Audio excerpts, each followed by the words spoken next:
bahasan yang lalu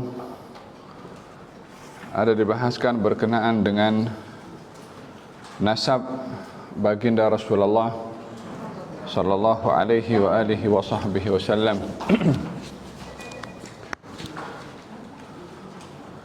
Dan dibahaskan juga hari-hari atau detik-detik kelahiran baginda Rasulullah sallallahu alaihi wasallam serta keajaiban perkara kejadian yang luar biasa pada saat-saat peristiwa kelahiran baginda Rasulullah sallallahu alaihi wasallam. Dan saya bahaskan juga berkenaan dengan motif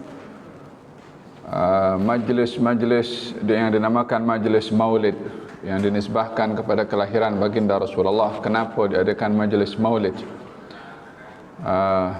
Pada hakikatnya majlis maulid itu atau acara maulid Nabi bukanlah hanya semata-mata hanya melihat hari itu hari Nabi dilahirkan,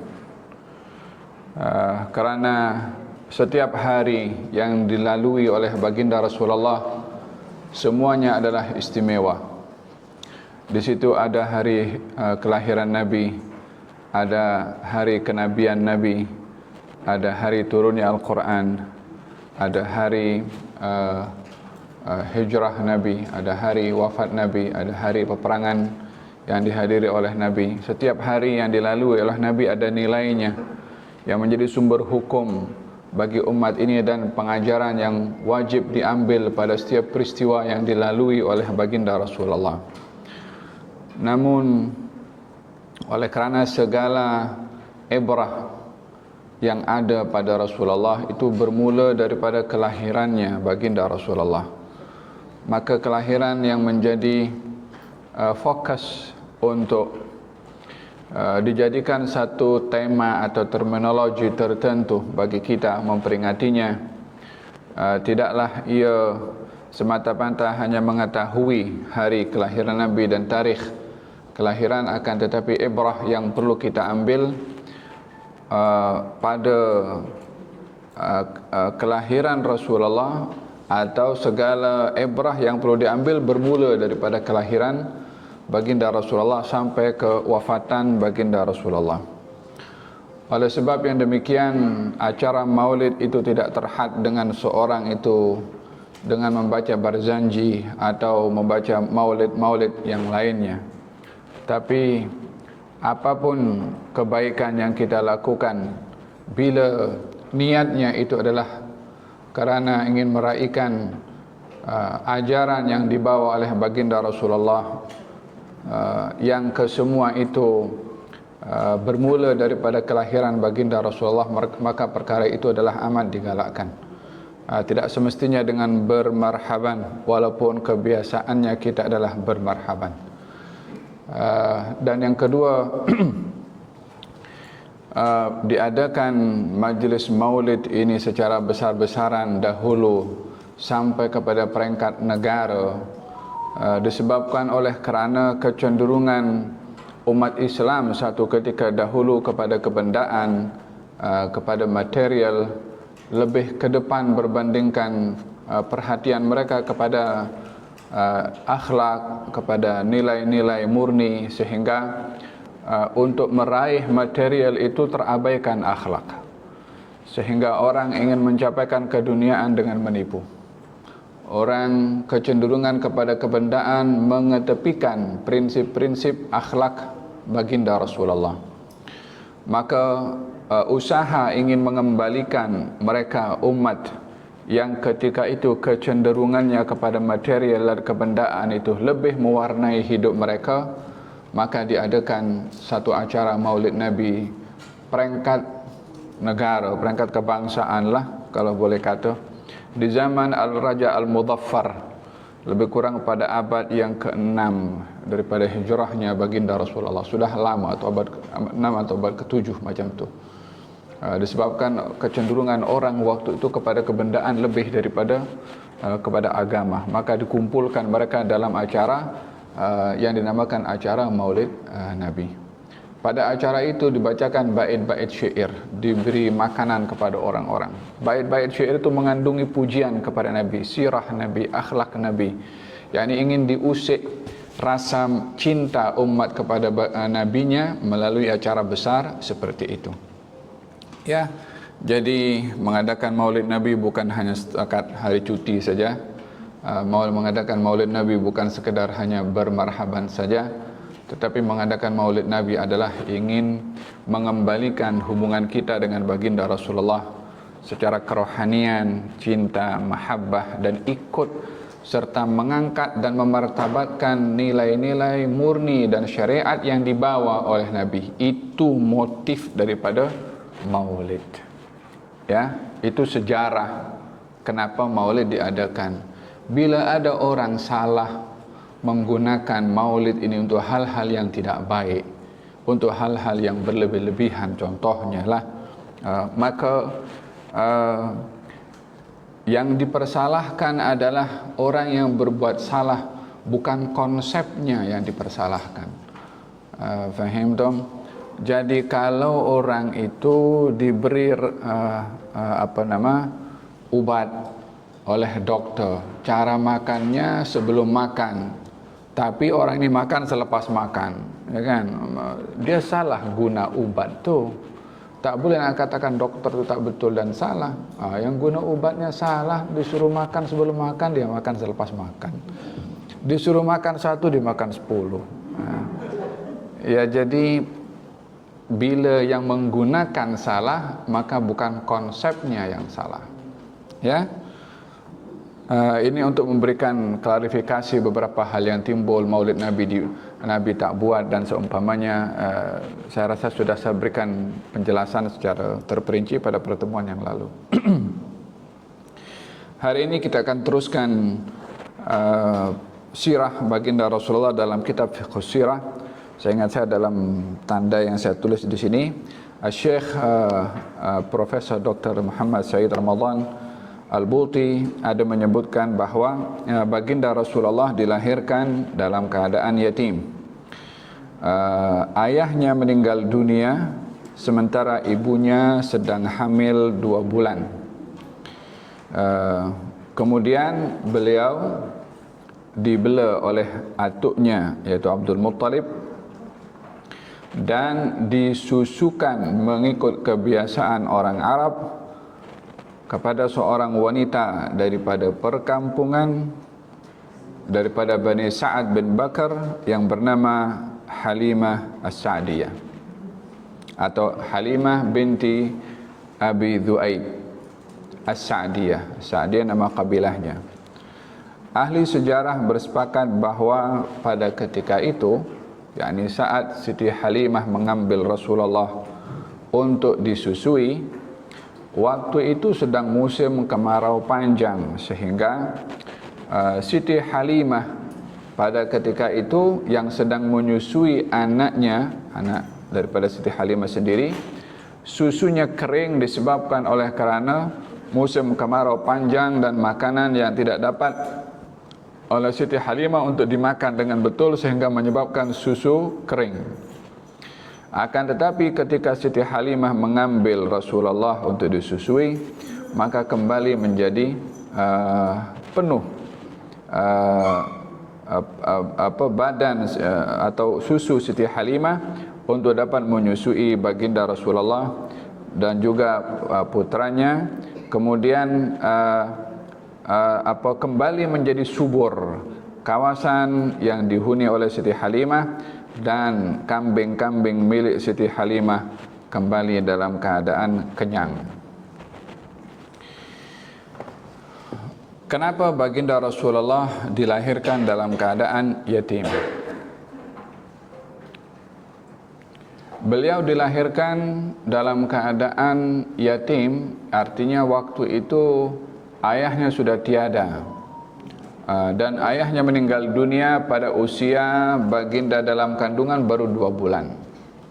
Disebabkan oleh karena baginda Rasulullah oleh karena ayahnya pada ketika itu bermusafir untuk berniaga, kemudian singgah ke Madinah Madinah masa itu namanya Yathrib, belum lagi bernama Madinah. Singgah ke Madinah semata-mata untuk menziarahi ahli keluarganya dari sebelah neneknya. Nenek Nabi itu daripada Bani An-Najjar. Bani An-Najjar daripada kota Madinah. Istrinya Abdul Muttalib, istrinya Abdul Muttalib atau istrinya Hashim, daripada Bani An-Najjar, daripada kota Madinah.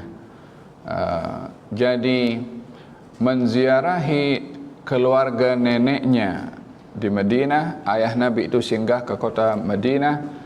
Madinah waktu itu dikenali dengan satu kawasan yang ada wabak penyakit humma, panas, yang kalau orang luar datang masuk ke kota Madinah dan tidak mempunyai antibodi yang kuat dan terkena penyakit tersebut, boleh membawa kepada kematian.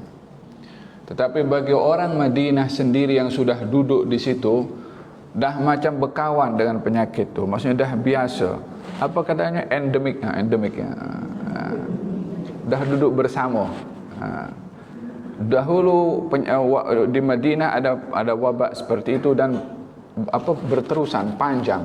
Tetapi bagi masyarakat Madinah ia dah biasa. Tak menjadi satu masalah, hanya menjadi masalah orang luar kalau datang. Maka pada ketika itu Abdullah ayah Nabi ketika datang terkena penyakit tersebut yang akhirnya membawa kepada kematian. Dikebumikan di Madinah ayahnya, baginda Rasulullah SAW, dan perkahwinan antara ayah dan ibu Nabi itu tidak lama. Disebabkan daripada perkahwinan itu hanya dapat seorang anak saja, yaitu Rasulullah. Itu pun ayahnya meninggal ketika usianya baru 2 bulan, bermakna tak lama daripada perkahwinan antara ayah Nabi dengan ibu Nabi. Hikmah. Kemudian secara ringkasnya, Nabi itu setelah dilahirkan dalam keadaan yatim, kemudian dalam usia 6 tahun atuknya meninggal dunia, dalam usia 8 tahun ibunya meninggal dunia, 4 tahun atuknya meninggal dunia, dalam usia 6 tahun ibunya meninggal dunia. Jadi Nabi ditinggalkan orang-orang yang tersayang, ayahnya dan ibunya serta atuknya, itu di masa beliau masih kecil. Menjadi pertanyaan atau hikmah apa di sebalik keadaan Rasulullah itu yatim, sehingga tidak ada siapa yang menjaga baginda Rasulullah kasih sayang seperti orang tua. Ada 2 sebab. Yang pertama adalah agar supaya yang menjaga Nabi daripada segala aspeknya itu adalah Allah secara langsung. Dalam Al-Quranul Karim Allah Subhanahu wa ta'ala berfirman, alam yajidka yatiman fa'awa. Bukankah didapati engkau, wahai Rasulullah Muhammad, dalam keadaan yatim dan dipelawa oleh Allah, dijaga oleh Allah, dipelihara oleh Allah? Ianya adalah memberikan gambaran bahawa Allah Subhanahu wa ta'ala menjaga nabinya daripada awal lagi, seperti mana dibahaskan sebelum ini. Saya bahaskan bagaimana Nabi itu dijaga benihnya daripada sulbi laki-laki yang terpilih dan rahim perempuan yang terpilih, sampai saat kelahiran Nabi pun juga Allah Subhanahu wa ta'ala masih memantau, memelihara, menjaga baginda Rasulullah sallallahu alaihi wasallam, sehingga kelahirannya dalam keadaan yatim untuk menunjukkan bahwasanya Allah Subhanahu wa ta'ala secara langsung yang akan menjaga, membela, memerhati, menyayangi baginda Rasulullah sallallahu alaihi wasallam. Sebab yang kedua adalah kenapa Nabi dilahirkan dalam keadaan yatim, disebabkan oleh kerana setiap anak itu pertumbuhannya mesti ada yang mempengaruhi daripada sekeliling, daripada lingkungannya, mungkin ayahnya, mungkin ibunya, mungkin atuknya, sehingga anak itu akan memiliki cara berfikir bergantung kepada apa yang diajar dan dididik oleh orang tuanya. Hal ini kita melihat juga daripada sabda Nabi Muhammad SAW bagaimana kesan dan pengaruh didikan orang tua kepada anak dalam pembentukan karakter dan juga ideologi. Baginda bersabda, kullu mauludin yuladu 'alal fitrah fa innama abawahu yuhawwidanihi aw yunassiranihi aw yumajjisanihi. Setiap anak bayi itu dilahirkan dalam keadaan fitrah, orang tuanya lah yang menjadikan ia menjadi Yahudi, menjadi Nasrani, menjadi Majusi. Tengok hadis ini Nabi menyatakan anak dilahirkan dalam keadaan fitrah, maknanya bersih daripada segala kekurangan, putih macam kertas ni, bergantung kepada warna pen apa yang akan diletakkan pada kertas, itulah yang akan mewarnai karakter, perangai, ideologi dan cara berfikirnya anak. Nabi bersabda, orang tuanya lah yang menyebabkan ia Yahudi, Nasrani, Majusi, etis, apa sajalah. Nabi sebutkan 3, bukan hanya 3 saja, tapi itu contoh sahaja 3. Tetapi cara berfikir anak kepada yang lain itu bergantung kepada apa yang orang tua didik pada anak itu. Anak kalau dididik suka main game, dia akan tumbuh suka dengan game. Sebab apa? Orang tuanya lah yang membiasakan. Katanya dalam pepatah Arab, yansha'ul mar'u ala ma'awadahu abuhu. Anak itu akan tumbuh dewasa dengan kebiasaan apa yang dibiasakan oleh orang tuanya. Apa yang bapa ibunya biasakan kepada anak, anak itulah akan tumbuh dewasa dengan kebiasaan tersebut. Idan, dalam hal ini, oleh kerana orang tua memainkan peranan penting di dalam pembentukan karakter dan ideologi serta pemikiran anak itu sendiri, maka di sini Allah Subhanahu wa taala menutup apa-apa tuhmahan yang boleh dituhmahkan kepada Nabi, bahwasanya ajaran Islam yang dibawa oleh Nabi adalah hasil daripada didikan orang tuanya, hasil daripada doktrin atuknya. Karena atuknya pun orang hebat juga, Abdul Muttalib itu orang luar biasa, sehingga oleh kerana ingin menutup apa-apa tuhmahan di masa akan datang, kalau Nabi sudah menjadi Nabi, nanti orang kata ini ajaran yang dibawa oleh dia ini hasil daripada atuknya dulu mengajar. Kalau nak tuhmah macam tu, atuknya meninggal dunia masa Nabi masih kecil, macam mana nak dikatakan atuknya mengajar? Nak dikatakan orang tuanya pun juga, orang tuanya meninggal juga ketika beliau masih kecil pun juga. Tak ada sebab untuk beliau terdidik daripada orang tuanya atau atuknya, kerana mereka semua meninggal dunia ketika beliau masih kecil lagi. Jadi hikmah yang kedua, kenapa baginda Rasulullah dilahirkan dalam keadaan yatim, selain daripada Allah sendiri yang akan menjaga Nabi, yang kedua adalah supaya tidak ada apa-apa tuhmahan kepada Nabi bila Nabi nanti diangkat menjadi Nabi, bahwasanya ajaran yang dibawa oleh Nabi hasil doktrin orang tuanya atau atuknya. Ini lebih kurang beberapa hal yang terkait dengan hikmah kenapa Nabi dilahirkan dalam keadaan yatim. Yang ketiga adalah menjadi penyejuk hati kepada orang tua atau kepada anak yang dilahirkan dalam keadaan yatim. Adanya perkongsian dengan baginda Rasulullah sallallahu alaihi wasallam pada perasaannya ketika kehilangan orang tuanya, maka kalau melihat anak yatim, ingat Nabi kita pun yatim juga. Selain menjadi hiburan kepada anak yatim itu, juga menjadi perhatian kepada kita mengambil berat tentang anak-anak yatim, karena Nabi kita pun adalah Nabi yang dilahirkan dalam keadaan yatim.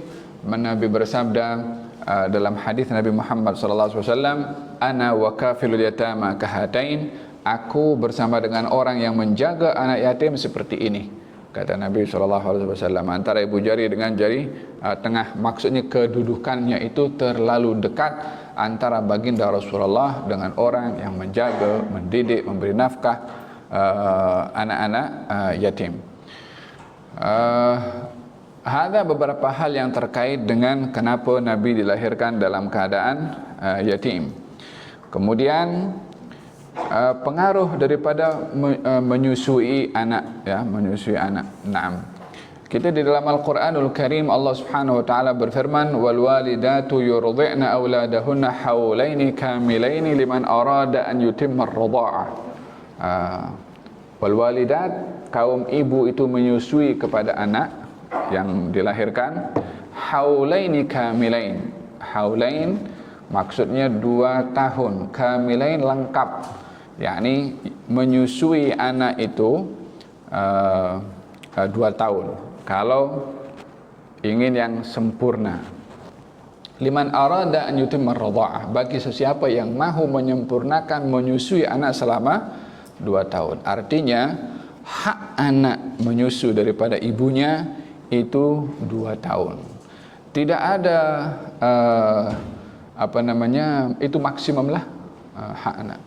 Dalam hal ini ibu tidak boleh menghalang dengan sengaja tanpa ada sebab kepada anak untuk disusui selama 2 tahun. Hak dia itu Allah kasih kepada anak itu melalui ibunya. Haulaini kamilain, 2 tahun.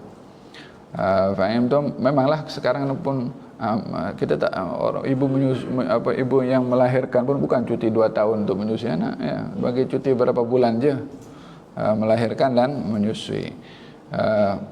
Pandai-pandailah. Yang penting kena tahu itu adalah tanggungjawab ibu menyusui kepada anaknya. Menyusui anak ini adalah memberikan kesan yang begitu penting kepada pertumbuhan anak itu sendiri. Saya bagi contoh. Dalam hadis Nabi Muhammad SAW ada orang yang sedang menyusu atau menyusui anaknya, seorang ibu menyusui anaknya. Kemudian ada orang lalu. Orang lalu di hadapan ini dia orang yang fasik, tapi dia memiliki kekayaan. Si ibu ini melihat kepada orang yang dilihat secara zahirnya dia kaya dan memiliki segala-galanya. Kata si ibu, "Ya Allah, jadikan anakku seperti dia." Anak itu pun berhenti menyusu dan berkata, "Ya Allah, jangan kau jadikan aku seperti dia." Tak lama kemudian ada orang lain pula yang diperli, macam diolok-olok, diejek. Kemudian si ibu mengatakan, "Ya Allah, janganlah kau jadikan anakku seperti dia." Si anak pun berhenti, "Ya Allah, jadikan aku seperti dia." Yang pertama orang fasik. Ibu hanya melihat daripada segi zahirnya. Dan sebagai seorang ibu, mana ada yang tak mau anaknya senang? Semua orang nak senang. Tak nak senang anak ke? Of course kita nak anak kita senang. Maka ibu mengatakan, nak anaknya gembira, happy, "Ya Allah, jadikan anakku seperti dia." Doanya itu pada zahirnya baik, hanya tidak melihat, memastikan orang yang nak anaknya jadi seperti dia itu siapa, agamanya macam mana, akhlaknya macam mana. Sementara si anak sebagai fitrah yang Allah berikan kepada si anak dan diberitahukan kepada si anak itu tentang siapa orang itu, anak itu mengatakan, jangan kau jadikan aku seperti dia. Yang kedua orang baik, hanya orang kacau, orang perli. Sehingga si ibunya tak mau anaknya hidup dalam keadaan susah, dihina, diperli oleh orang. Tapi dia orang baik. Maka anak itu ingin menjadi seperti dia, bukan untuk diolok-olok, tapi untuk menjadi orang baik seperti dia. Dalam hal ini, anak menuntut kepada orang tuanya, hatta saat menyusui pun, untuk orang tua itu menanamkan niat-niat yang baik, doa yang baik untuk anak. Janganlah menyusui anak dalam keadaan tengok TV, film Korea. Khayal, dia pergi tempat Allah alam pergi ke mana? Atau tengok filem yang ada tembak-menembak atau hantu atau jadi hal keadaan si ibu ketika menyusui itu akan masuk kepada anaknya. Risaulah seperti itu karena perasaan itu juga akan terkesan antara ibu dengan anak tersebut. Dalam hal ini bagi ibu bila menyusui anak, biarlah menyusui dalam keadaan yang baik. zikir kepada Allah, baca Quran. Kalau tidak dalam keadaan masih uzur, kalau tidak, banyaklah berzikir, banyaklah membacakan kalimat-kalimat Allah Subhanahu wa taala. Jadi dengan harapan agar supaya susu yang masuk ke dalam perut anak itu bersama dengan zikir yang dibaca oleh si ibu. Ketika menyusui anak itu bismillahirrahmanirrahim, Allahumma barik lana fima razaqtana wa qina adzabannar. Yang makan dia kenapa? Ibu yang baca ya supaya anak itu, takkan anak itu nak baca sendiri. Ibu yang membacakan. Selesai alhamdulillah alladzi at'amani hadza wa razaqani min ghairi haulin minni wala quwwah. Yani adab makan itu pun juga diajarkan atau dibacakan oleh si ibu ketika memandikan, ketika menyusui kepada anaknya. Wa hakadha, ya. Orang-orang Arab dahulu berkeyakinan bahwa anak itu bila disusui dengan ibu yang baik, ibu yang memiliki sifat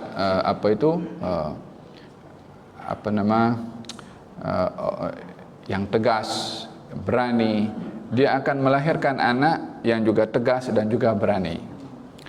Orang-orang dahulu berkeyakinan bahwa bandar ini lebih terdedah kerosakan moralnya berbandingkan di pedalaman. Jadi orang-orang dahulu bila ingin menyusu anaknya akan dihantar terlebih dahulu ke pedalaman. Disebabkan pedalaman masih bersih daripada terdedah pada kerosakan seperti di bandar. Sementara anak mahu atau diharapkan tumbuh dewasa dalam keadaan bersih daripada environment yang merosakkan. Maka dihantar pergi ke pedalaman. Termasuk baginda Rasulullah SAW sendiri yang dihantar ke pedalaman dan dibawa oleh Siti Halimah As-Sa'diyah. Setiap kali tiba kalau dengar ada beberapa orang di bandar keluarga itu melahirkan anak, orang-orang kampung yang di desa ini datang untuk menawarkan diri menyusui kepada mereka dan mendapatkan upah. Dan tentunya mereka yang daripada kampung datang ke bandar untuk mendapatkan upah ketika menyusui, karena di kampung lebih susah hidupnya berbandingkan di bandar. Nabi dilahirkan di Mekah dan Mekah waktu itu sudah menjadi bandar. Jadi Siti Halimah dan juga ramai orang-orang perempuan yang ada anak dan sedang menyusui keluar daripada kampung untuk mencari anak-anak orang yang khususnya dicari anak orang-orang kaya. Yang dicari anak orang-orang yang memiliki kemewahan. Supaya apa? Supaya boleh klaim bayaran menyusui itu tinggi. Jadi setiap kali orang yang daripada Bani Sa'ad ini atau tempat-tempat yang lain mendengar ada bayi di rumahnya Aminah, datang, mana ayahnya? Kata ayahnya sudah tidak ada. Maka lama mereka hanya lalu saja pergi. Tak payah pergi pasal dia nak yatim. Apa sebabnya? Tak ada siapa nak bayar nanti bayaran untuk menyusui.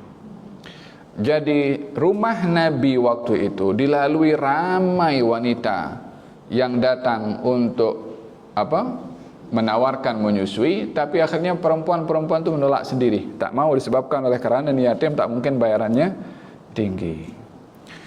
Sehinggalah Halimah Sa'diyah. Halimah ini sudah pergi ke sana, tak ada orang kasih, pergi ke sana tak ada orang kasih. Dah lalu dah tempat Nabi tadi. Tak ada terpikir benda yang sama juga. Siapa nak bayar nanti? Kalaupun dibayar pun sikit juga sebab dia yatim. Maka kata Siti Halimah, daripada aku ni balik tangan kosong, tak apalah aku ambil itu budak.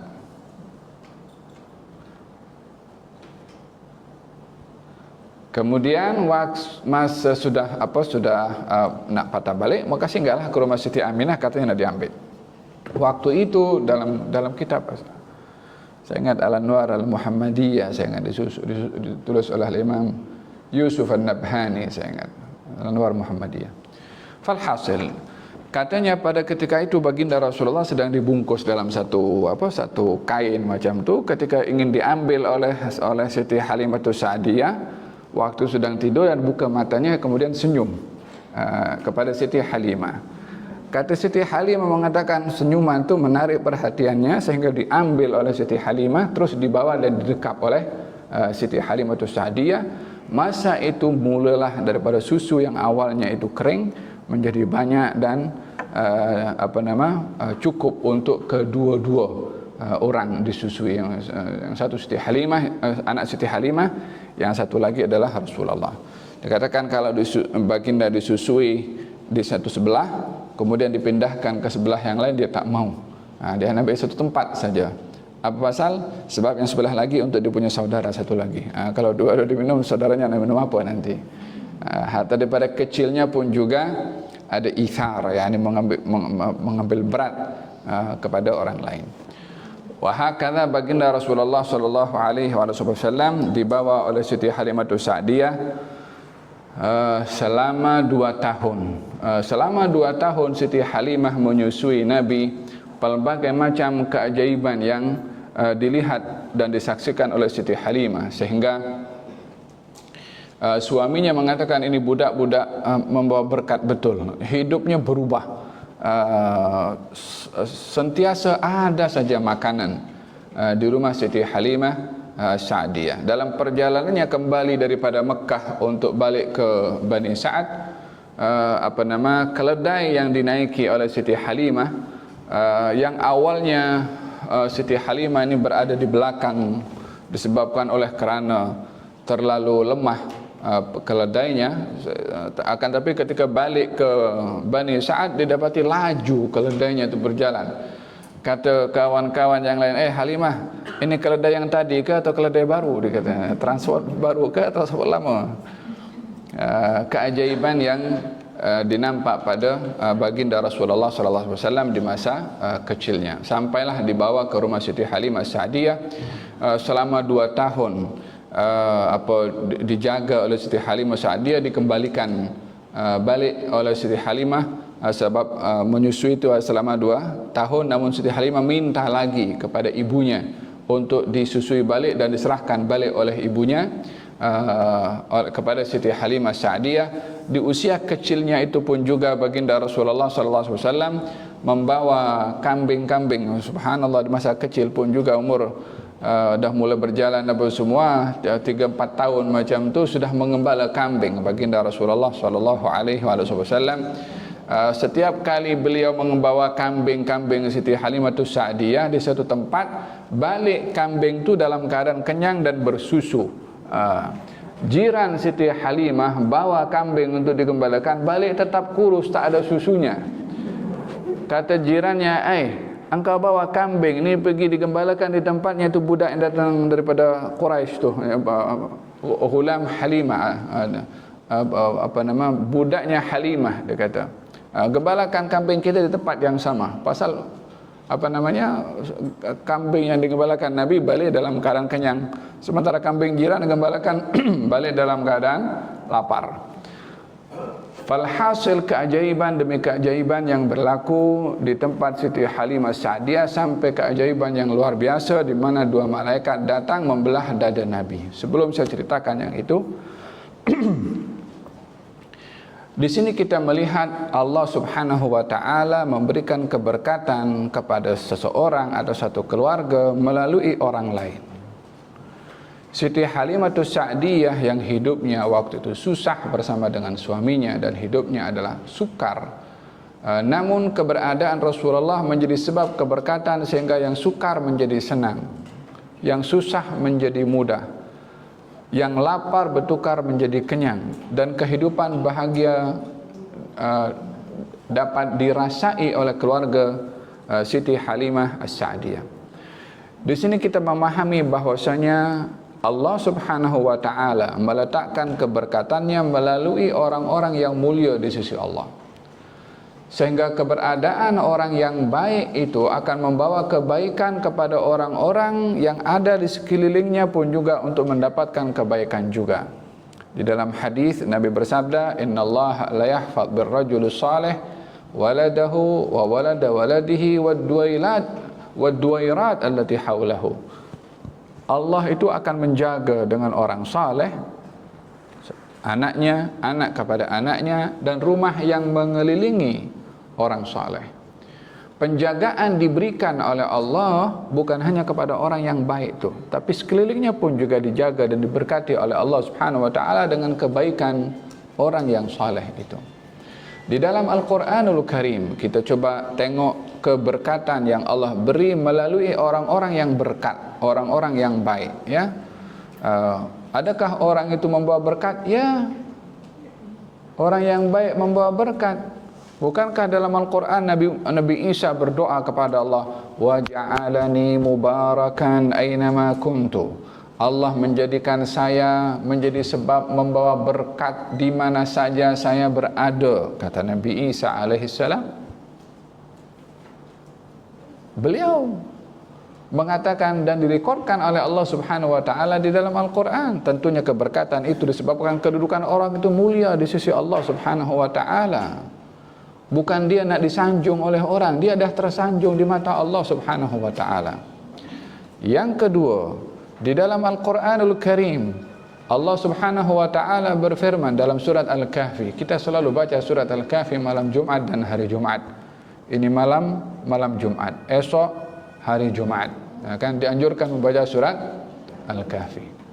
Di antara kisah yang Allah kisahkan dalam surat Al-Kahfi, apakah itu? Allah Subhanahu wa ta'ala berfirman berkenaan dengan siapa itu rumah yang nak roboh itu kan, kemudian dibangun balik oleh Nabi Khidir.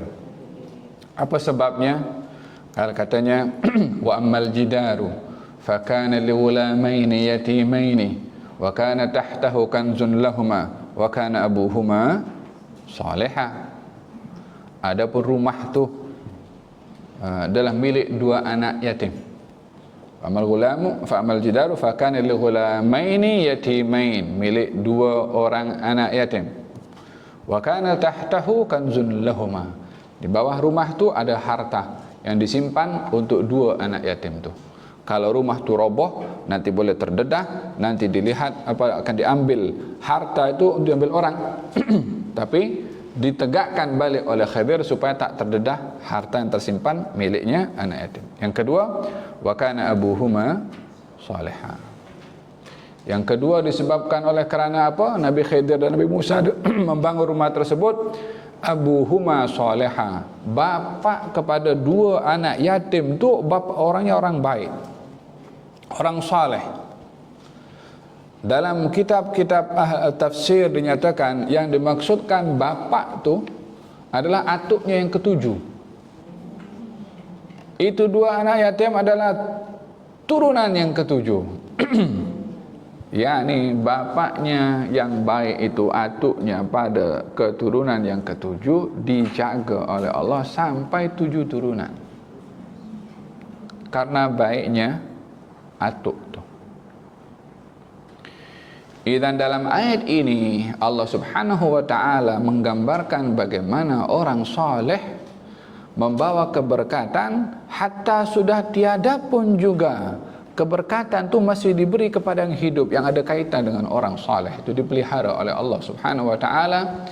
Oleh sebab yang demikian orang yang baik ini membawa keberkatan dari Allah Subhanahu wa taala. Yang ketiga, hadis Nabi Muhammad sallallahu alaihi wasallam ketika menceritakan tentang orang itu daripada Bani Israel itu ada yang bunuh 100 orang itu kan, ada 100 orang bunuh 100 orang, kemudian dia nak bertaubat, datang kepada satu orang alim, katanya aku nak bertaubat, katanya ya, dengan satu syarat, engkau tinggalkan negeri kamu itu, berpindahlah kamu ke negeri sebelah sana. Di situ ada orang-orang saleh beribadah. Di situ ada orang-orang saleh yang beribadah. Dia nak bertaubat, syaratnya satu, tinggalkan negerinya, sebab negeri yang dia duduk banyak samseng. Dia pun jadi jahat pasal lingkungannya banyak orang-orang jahat. Diperintahkan berhijrah ke sebelah situ. Apa sebabnya? Di situ ada orang-orang baik. Supaya apa? Supaya duduk dengan orang baik menjadi baik. Kata pepatah Arab, manjalas janas. Siapa orang yang berkawan dengan sesiapa, dia akan terkesan dengan perangai kawannya tu. Ya kan, kita kalau cakap berkawan dengan siapa, orang suka cakap pasal bola sepak. Hari-hari bola sepak, bola sepak, bola sepak, bola sepak. 40 hari kita pun jadi ustaz bola sepak. Kalau kita sembang dengan orang yang suka mengumpat, umpat sana, umpat sini, umpat sana, umpat sini, umpat sana, esok pun kita akan jadi pengumpat yang terhebat. Kalau kita duduk dengan orang-orang yang selalu bahas politik naik, politik turun, politik style, politik ini, 40 hari kita jadi penilai politik antara bangsa. Apa yang kita berkawan, dengan siapa kita berkawan, perangai itulah yang akan kita dapati melalui kawan kita. Kita kalau berkawan, emma kita mempengaruhi kawan tu, atau kita dipengaruhi oleh kawan. Faham dong? Lelaki tadi diperintahkan untuk berhijrah, dia pun bersetuju. Di perjalanan dia meninggal dunia, belum sampai kepada negerinya orang-orang yang baik tu, sehingga malaikat datang, satu nak membawa pergi ke neraka, yang satu nak bawa pergi ke syurga. Kata malaikat yang bawa neraka ini adalah orang jahat, bunuh 100 orang. Kata malaikat yang membawa dia pergi ke syurga, dia nak bertaubat kepada Allah. Katanya diantarkan malaikat satu untuk menengahi dua malaikat yang sedang ingin mengambil siapa yang berhak membawa nyawa orang ini. Maka coba katanya diukur, ini orang meninggal dunia lebih hampir ke tanah siapa? Tanah orang yang baik atau tanah orang yang tidak baik? Didapati orang itu meninggal dunia berhampiran dengan tanah orang-orang yang baik, dibawa oleh malaikat rahmat. Baru tanahnya saja dekat dengan tanah orang yang baik, keberkatannya pun juga didapat oleh orang tersebut. Faham tom? Hadza keberkatan yang Allah berikan kepada orang-orang yang baik di sisi Allah Subhanahu wa taala. Di zaman Sayyidina Umar bin Khattab radhiyallahu anhu wa ardha, di zaman Sayyidina Umar bin Khattab, musim kemarau panjang. Musim kemarau panjang. Kemudian jom kita nak solat istisqa, nak berdoa kepada Allah. Nak berdoa kepada Allah SWT. Minta apa? Minta hujan turun. Apakah dilakukan oleh Sayyidina Umar? Sayyidina Umar panggil bapa saudara Nabi, Abbas bin Abdul Muttalib, untuk berdoa, untuk diajak berdoa. Mana lebih mulia, Sayyidina Umar ke atau Sayyidina Abbas? Sayyidina Umar lebih mulia. Nabi sendiri bagi tahu orang paling baik yang termulia yang pertama adalah Sayyidina Abu Bakar, kemudian Sayyidina Umar. Dengan demikian Sayyidina Umar lebih mulia daripada Abbas, ya lebih mulia. Tapi kedudukan Abbas lebih rapat dengan Nabi berbandingkan Sayyidina Umar. Abbas bapa saudara kepada Nabi, Sayyidina Umar nasabnya itu agak jauh dengan Nabi. Hanya dia ayah mertua kepada Nabi SAW. Dari segi nasab, Abbas lebih dekat. Jadi masa itu Sayyidina Umar bin Khattab panggil Sayyidina Abbas. Katanya, ya Rab, dia berdoa dahulu masa Nabi hidup, kami minta Nabi berdoa. Tapi setelah Nabi wafat, kami minta ahli keluarga Nabi yang berdoa. yakni mengambil keberkatan daripada keluarga Nabi SAW, yaitu Abbas. Saat Sayyidina Umar berdoa demikian, hujan turun. Walaupun Sayyidina Umar lebih baik daripada Abbas, tapi ingin memberitahukan kedudukan orang itu yang mulia di sisi Allah, termasuk daripada mereka yang ada hubung kerabat dengan baginda Rasulullah, menjadi sebab keberkatan juga karena keberkatannya Nabi. Jadi Sayyidina Umar mengambil Abbas tu bukan karena kemuliaannya Abbas lebih daripada Sayyidina Umar lebih daripada Abbas, tetapi yang tak ada pada Sayyidina Umar kekerabatan dengan Nabi. Abbas lebih dekat, maka turun hujan. Dan kesimpulannya adalah orang yang baik akan membawa kebaikan dari Allah, bersama dengan orang baik akan mendapat keberkatan juga dari Allah Subhanahu wa taala. Nah,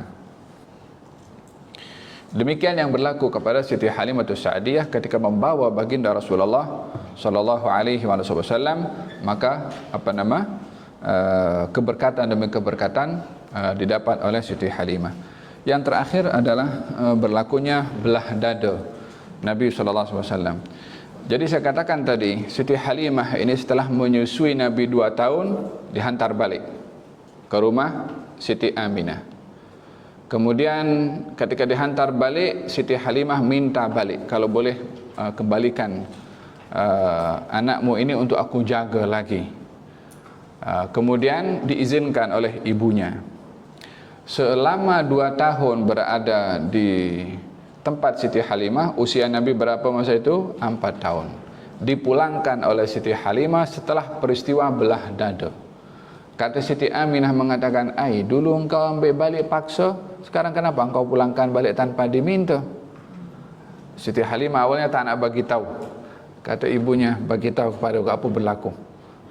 Barulah diberitahukan kepada ibunya, kata Siti Aminah, engkau jangan risau, anakku ini akan jadi orang besar. Karena keajaiban pun sudah pernah dilihat oleh ibunya sebelum Siti Halimah.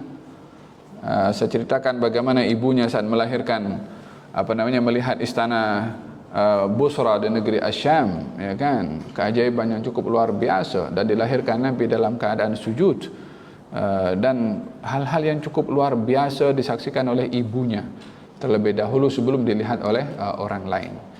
Jadi Siti Halimah ketika mengembalikan dan risau, kata ibunya, engkau jangan risau, anakku ini akan menjadi orang besar. Selama berada di tempat Siti Halimah lebih kurang 4 tahun, ya, 4 tahun berada di tempat Siti Halimah, baginda Rasulullah didatangi oleh 2 malaikat. Salah satunya adalah Jibril, dan dibaringkan Nabi di belah dadanya oleh malaikat dengan membawa satu bekas yang diisi dengan air Zam-Zam. Kemudian diambil sesuatu daripada dalam badan baginda Rasulullah, dibersihkan dengan air Zam-Zam, lalu dikembalikan, dan Nabi itu kembali berdiri dalam keadaan pucat wajahnya. Kejadian ini disaksikan daripada jauh oleh anak Siti Halimah yang lainnya. Dan saat dilakukan hal sedemikian, anak Siti Halimah itu kembali ke rumahnya dan berteriak memanggil kepada ibunya, Muhammad sudah dibunuh, Muhammad sudah dibunuh. Lebih kurang macam itu. Terkejut ibunya atau Siti Halimah, keluar dan berlari menuju kepada Rasulullah. Didapati Nabi sudah berdiri seorang diri dalam keadaan pucat dan dipeluk oleh Siti Halimah. Ditanya apa yang berlaku, diceritakan oleh Nabi macam mana yang berlaku kepada dirinya. Bermakna masa itu Nabi dalam keadaan sedar, bukan dalam keadaan pengsan. Kalau tidak, macam mana boleh cerita? Ya kan? So apa yang hikmah di sebalik ini semua? Ya.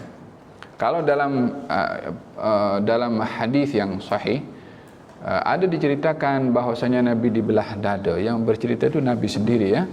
Dan ada katanya dikeluarkan di situ sesuatu hadzus syaitan. Yakni dikeluarkan di situ bahagian daripada syaitan.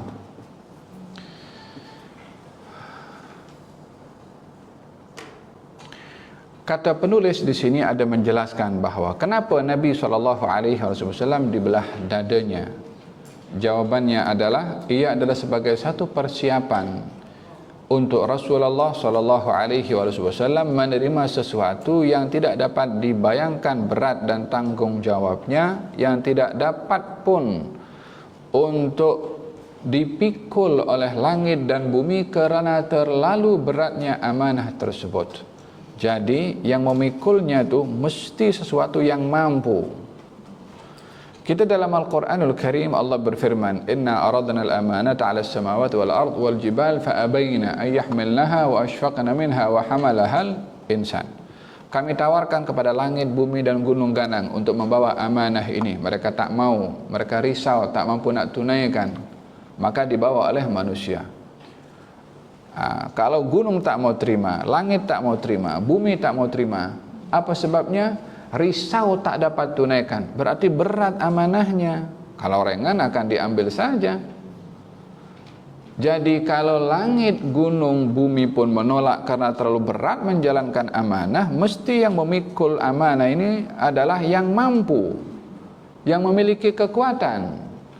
Oleh kerana amanah ini adalah menjalankan perintah Allah melalui wahyu dan firman Allah, maka persiapan kepada Nabi untuk memikul amanah yang berat ini dilakukan dengan secara fisikal, Karena amanah itu yang bersifat spiritual, maknawi, tidak dapat dilihat kesan oleh mata, tapi ianya berat, maka terjemahannya amanah yang berat secara spiritual dapat diterjemahkan melalui upaya persiapan memikul amanah yang berat ini secara fisikal. Karena dengan dibelah dadanya oleh malaikat, dikeluarkan sesuatu itu dikeluarkan, dibersihkan. Yang dimaksudkan dibersihkan itu bukan ada kotor di dalam hati Nabi sehingga dibersihkan daripada sifat-sifat yang jahat. Kalau sifat jahat itu boleh dibersihkan dengan dicuci seperti itu, kita boleh operate hari ini. Operate, ambilkan keluar tu, ambil air zam-zam, bersihkan, supaya tak ada hasad dengki kepada orang, supaya tak maki orang, supaya tak tamak, supaya tak rakus, supaya tak takabur, supaya tak riak. Bolehlah macam tu, tak payah kita belajar dah, pergi operate saja. Tidak demikian, tetapi ianya adalah sebagai terjemahan pembersihan hati dan jiwa Nabi untuk dipersiapkan menerima wahyu, diterjemahkan secara fizikal dengan dibelah dada Nabi. Hatinya sebagai wadah untuk menerima wahyu yang berat itu mestilah bersih spiritualnya, maka diterjemahkan secara fisikal, dibersihkan dengan air zam-zam sebagai terjemahan pembersihan dalaman dengan pembersihan secara fisikal. Inna sanulqi alaika qawlan thaqila. Kami Allah akan menurunkan kepada engkau Rasulullah Muhammad qawlan thaqila, perkataan yang berat. Maksudnya wahyu lah, berat betul. Langit pun tak mampu nak membawanya. Macam mana tubuh badan manusia seperti ini? Kita kalau angkat meja ini, kalau sendiri mungkin tak mampu. Mungkin 2-3 orang kita perlu angkat. Ya, ini adalah benda yang fisikal, memerlukan kepada kekuatan tubuh badan fisikal. Ya kan? Mungkin kalau saya tak boleh angkat, mungkin kalau orang yang ototnya besar tu, mungkin tangan satu pun boleh. Tapi kalau dia suruh angkat kereta, dia mungkin tak mampu. Secara fisikal ada batasan kekuatan. Tapi kalau itu kekuatan adalah kekuatan spiritual seperti firman Allah Subhanahu wa taala, ini bukan lagi memerlukan kepada kekuatan fisikal, tapi memerlukan kekuatan dalaman hati memikul wahyu Allah Subhanahu wa taala. Walihada baginda Rasulullah sallallahu alaihi wasallam saat Fathu Makkah, ketika ingin nak jatuhkan berhala-berhala itu, Sayyidina Ali diminta naik di dalam pundak Nabi untuk jatuhkan berhala. Kemudian katanya, engkau Rasulullah yang naik saja. Nabi disuruh naik. Nabi naik di pundaknya Sayyidina Ali, tak mampu nak pikul Sayyidina Ali. Bukan karena kekuatan tubuh badan Nabi itu secara fisiknya berat. Sayyidina Ali, pintu Khaybar itu ditarik, dirobohkan oleh Sayyidina Ali. Kekuatan luar biasa. Tapi berat yang ada pada Nabi bukan berat badan dengan timbangan-timbangan kita sekarang mungkin 90 atau 120 kilogram. Tapi kekuatan makna Quran yang Allah letak dalam hati dan jiwa Nabi itu yang menyebabkan Sayyidina Ali tak mampu nak pikul Nabi. Barulah Nabi kata, kamu naik di sebelah aku sini. Barulah dia naik. Kata Sayyidina Ali, waktu aku diangkat oleh Nabi, katanya, macam aku nak sentuh langit. Dia punya macam kelajuan dan subhanallah ya, gambaran Sayyidina Ali macam aku nak pegang langit pun boleh. Yani hal yang luar biasa kepada baginda Rasulullah dan apa yang disimpan dalam dada Nabi SAW daripada Al-Quran Al-Karim. Jadi sebagai penghujung, belah dada berlaku kepada Nabi SAW bukan semata-mata karena hati Nabi kotor dibersihkan, tidak, tetapi ia adalah gambaran kepada pembersihan spiritual sebagai persiapan penerimaan wahyu, digambarkan dalam pembersihan secara fisikal dengan belah dada baginda Rasulullah sallallahu alaihi wa ala alihi wasallam. Dan yang dikatakan bahwasanya dikeluarkan hadzus syaitan, bahagian daripada syaitan, maksudnya adalah bukanlah ada peluang syaitan untuk mengganggu kepada Nabi, tidak demikian. Akan tetapi dibersihkan daripada hati Nabi sifat rahmat kepada syaitan. Ini khawatir syaitan dapat belas kasihan Nabi juga karena dia bikin hal yang merosakkan umat ini, sehingga dibersihkan daripada sifat rahmat kepada syaitan. Jangan ada belas kasihan kepada syaitan, itulah yang dibersihkan. Kata Imam Ali bin Muhammad bin Hasan al-Habsyi, wa ma akhrajal amlaku min qalbihi adhan walakinnahu zaduhu tuhran ala tuhri. Bukanlah dibersihkan daripada dada Nabi karena adanya kotor, akan tetapi ianya adalah bersih, namun ditambah lagi menjadi bersih.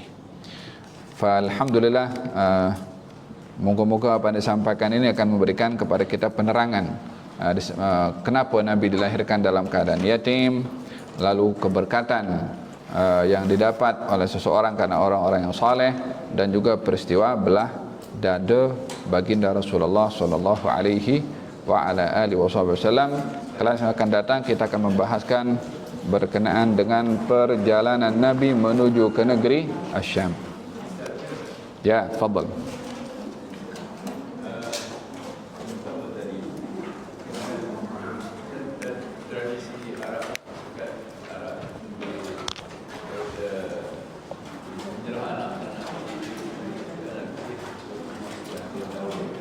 Disusui ya.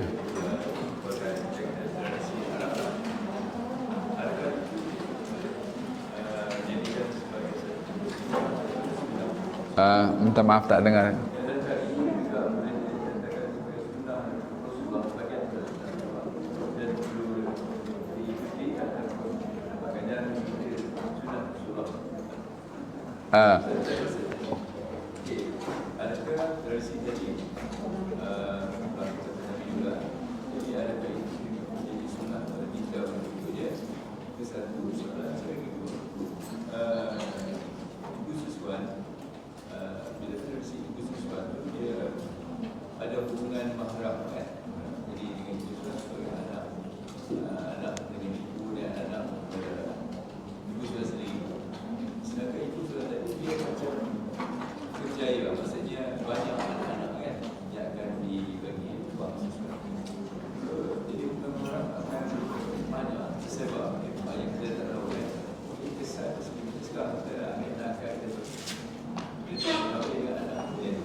Mengenai adakah menjadi sunnah kepada orang tua untuk menyusukan anaknya kepada orang lain atau tidak. Dia lebih kepada kepada sunnahnya, bukan mesti kita menyusukan anak kepada orang, tapi sunnahnya itu adalah menyusui, memastikan anak itu disusui oleh seorang ibu yang boleh membawa kebaikan dan pertumbuhan yang baik kepada anak, baik itu kepada ibunya sendiri atau kepada orang lain. Bila ada sebab-sebab, dan pastinya yang utama sekali menyusui itu adalah ibunya sendiri. Dan perlu diketahui juga bahawa Nabi ketika disusui, Nabi itu yang menyusui ada 3. Yang pertama ibunya sendiri, yang kedua Suwaibah, dan yang ketiga adalah Halimatus Sa'diyah. Yang bagian daripada Halimatus Sa'diyah hanya mengikut tradisi pada ketika itu, disebabkan oleh kerana mereka meyakini bahawa orang-orang pedalaman itu lebih membawa kesan yang baik pada pertumbuhan anak itu karena lingkungan. Jadi memastikan kepada keadaan ibu yang menyusui dan juga lingkungan. Bila itu dapat dilakukan oleh ibunya dan itu adalah yang utama, maka lebih afdal disusui oleh ibunya sendiri, bukan orang lain. Ibunya sendiri, itu hak anak kepada ibu. Hanya yang berlaku pada waktu itu adalah tradisi, namun bukan Nabi tidak disusui oleh ibunya.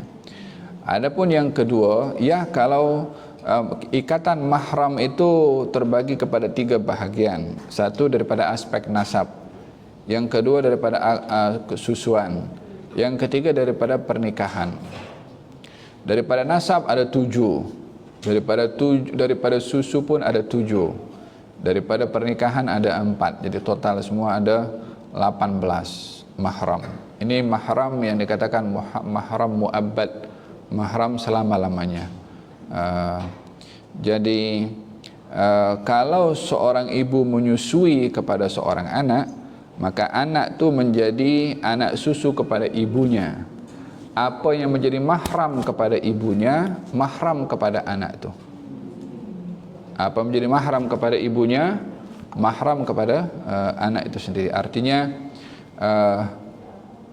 ibu itu mahram kepada anak-anaknya, maka anak-anak si ibu itu akan menjadi menjadi anak saudara susulah kepada anak disusui, jadi mahram juga kepada pak saudara ibunya, kepada mak saudara ibunya. Siapa yang muhrim bagi si ibu, anak itu akan menjadi muhrim juga karena kaitan susuan dengan ibu. Adapun suaminya akan menjadi menjadi bapa susu. Apa sebabnya? Suaminya itu dengan ibunya bukan mahram, so dia berkahwin. Tapi oleh kerana susu pada ibu itu salah sebab utamanya adalah suaminya juga. So jadi akan jadi bapa susu. Memperbanyak menyusukan anak, kalau yang lagi banyak disusui akan menjadi banyak muhrimnya. Kena diberitahu. Dan dalam menyusui dia ada syaratnya untuk menjadikan anak itu menjadi anak susu. Tak semudah sekali susu menjadi anak susu, tidak. Dia kena ada 5 kali.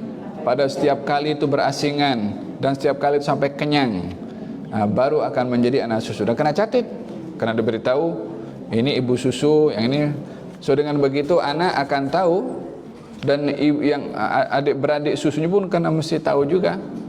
Mesti macam sijil lahir jugalah, kena diberitahu.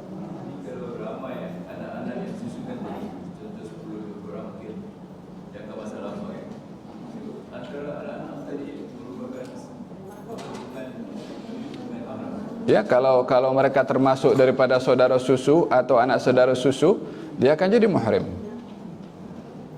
Akan jadi muhrim. Sama dengan nasab.